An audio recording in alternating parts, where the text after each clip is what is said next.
sejam bem-vindos ao canal LCUERJ, eu me chamo Luciano. Olá, sejam bem-vindos ao canal LCUERJ, eu me chamo Joyce. No vídeo de hoje, vamos apresentar o quadro Alô Saúde, no qual abordamos as campanhas de saúde de cada mês. E neste episódio, iremos falar sobre o Novembro Azul. A campanha deste mês foca na conscientização da importância da prevenção e do diagnóstico precoce do câncer de próstata. Traremos algumas informações sobre a campanha e a doença e também conversaremos com o Dr. Danilo, graduado em Medicina pela Universidade Federal do Rio de Janeiro, UFRJ. Atualmente atua como urologista no Hospital Universitário Pedro Ernesto, da UERJ, e também como médico assistente de urologia da Santa Casa de Misericórdia do Rio de Janeiro.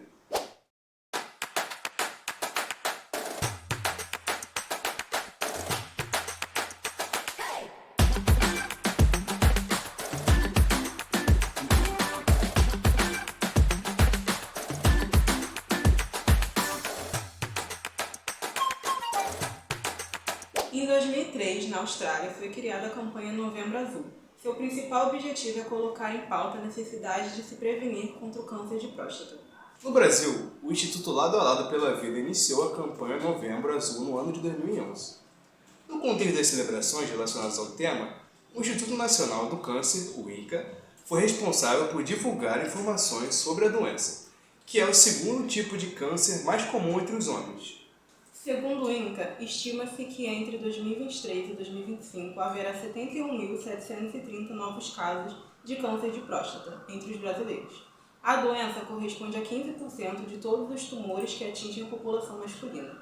Para trazer mais informações sobre o Novembro Azul, conversaremos com o Dr. Danilo, graduado em Medicina pela Universidade Federal do Rio de Janeiro, UFRJ.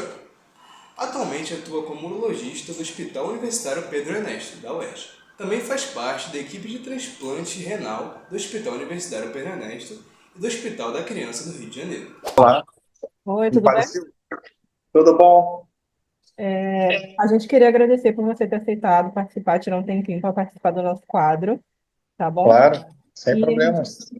Tá, então, para começar, eu queria perguntar, o preconceito em relação ao exame de próstata afeta no diagnóstico do câncer? Em que medida os papéis de gênero influenciam no cenário? Então, realmente muitos pacientes ainda têm aquele medo de comparecer à consulta ou de fazer qualquer exame justamente por causa da questão do exame do toque retal, né? Só que é uma coisa até um pouco intrigante, porque mesmo sem fazer o exame do toque, ele sequer faz o exame de sangue do PSA, que já seria alguma coisa. Então, às vezes, não falta só o exame do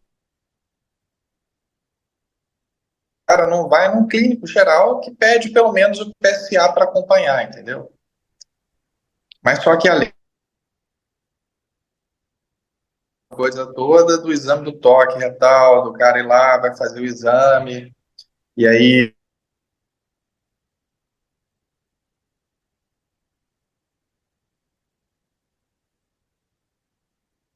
voltou? Deu uma Travou. travada aqui, É, foi. nossa, Tá, agora a gente pode ir para a segunda pergunta. Para além dos profissionais da medicina, que outras áreas profissionais participam do enfrentamento ao câncer de próstata? o próprio pessoal a parte da clínica médica, o clínico geral, né? Às vezes, fisioterapeutas que também ajudam, porque às vezes o paciente está com uma dor lombar, uma dor óssea, e acham que é alguma coisa osteoarticular, e quando vai ver, pode ser até uma metástase de um câncer de próstata. E isso já vi muito acontecer, né? O paciente às vezes vai no ortopedista porque está com uma dor, e aí chega na hora, a causa da dor não é nem ortopédica, é um câncer de próstata já metastático. E é, aí, às vezes, claro, pode continuar. e além disso, o pessoal da enfermagem, que ajuda muito até na própria questão de divulgação de informações, essa coisa toda é muito importante, né? Então, doutor Danilo, há alguma forma de prevenir o câncer de próstata? Em afirmativo? Em caso afirmativo, qual seria ela? Então, o câncer de próstata, não existe um remédio que eu vou tomar esse remédio aqui para evitar que eu tenha câncer de próstata. Isso não é verdade, isso não existe, tá? O que que a gente faz? A gente tenta fazer um diagnóstico precoce, tá certo? Então, o que que é isso? A gente tenta fazer um diagnóstico quando a doença está bem no começo e, dessa forma, a gente consegue uma alta taxa de cura com tratamento. Então, por exemplo, se a gente chega lá, faz o diagnóstico de um câncer de próstata com PSA ainda um pouco baixo, o exame do toque ainda é o normal ou uma coisinha bem discreta, a chance da gente fazer uma cirurgia ou fazer algum tratamento e ter uma cura é muito alta. Mas se ele deixar passar 2, passou 3 anos, passaram 3 anos, ele não fez o acompanhamento, aí volta lá com PSA altíssimo, cheio de dor, cheio de problema, às vezes não dá nem para curar, vai só fazer um tratamento paliativo e não vai conseguir resolver a doença. Por isso é a nossa briga de fazer avaliação preventiva para a gente fazer um diagnóstico precoce e conseguir uma alta taxa de cura. Tá bom. E quais são os sinais e sintomas iniciais do câncer de próstata? Pois é, então essa é a grande questão, que quando o câncer de próstata está no começo, na verdade ele não dá nenhum sintoma e nenhum sinal, tá? Então o paciente é assintomático. Então por isso que a gente tem que ficar investigando todo ano, para quê? Para a gente pegar a doença enquanto ele ainda estiver assintomático, tá? Quando ele sente dor ou está sentindo qualquer outro problema referente à doença do câncer, é porque a doença já está metastática, ou com implante ósseo ou alguma outra coisa nesse sentido, e aí já não tem como curar, vai só controlar a doença, né? Então a gente tem que descobrir a doença enquanto ela não tem nenhum sintoma. Muita gente confunde, às vezes, o sintoma do aumento da próstata, da hiperplasia benigna, com os sintomas de câncer de próstata, que são coisas completamente diferentes, e isso, às vezes, confunde um pouco as pessoas. Então, eu queria perguntar quais são os fatores de risco para o desenvolvimento da doença? E o que explica Tá, a correlação entre tais fatores e o desenvolvimento da doença? tá. Então, um dos principais fatores de risco é a história familiar, né? Ou seja, o pai já teve câncer de próstata, ou um tio próximo, ou avô, tá? Então, quando a gente tem um parente, já aumenta aí de 2 a 3 vezes a chance de câncer de próstata. Se tem mais de um parente, aí vai aumentando cada vez mais, né? Então, quanto mais parentes próximos a gente tiver com câncer de próstata, maior é a chance da pessoa desenvolver, tá? Então, com relação a isso, a parte genética está muito envolvida nisso. Outra questão são o estilo de vida, né? Cigarro, o próprio tabagismo, né? Sedentarismo, tudo isso também é um fator de risco. Outra coisa também, as pessoas com afrodescendência têm mais chance de desenvolver câncer de próstata também. Então, todas as pessoas que têm algum fator de risco que aumenta esse fator de câncer de próstata, a gente tem até um aconselhamento de começar esse ato preventivo um pouco antes do que o normal, né? Então, normalmente, hoje, o nosso protocolo é a partir dos 50 anos.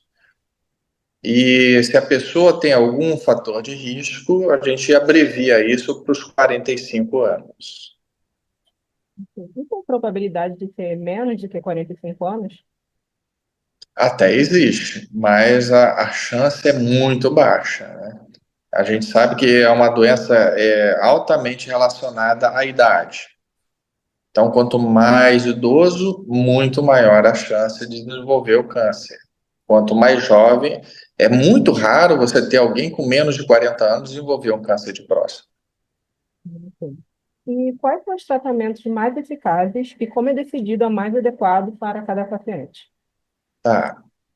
Em termos de tratamento curativo, a gente tem dois tipos principais, tá? Que é ou a cirurgia robótica, ou a cirurgia laparoscópica, ou então a cirurgia aberta convencional, tá? Que é um método de tratamento de cura.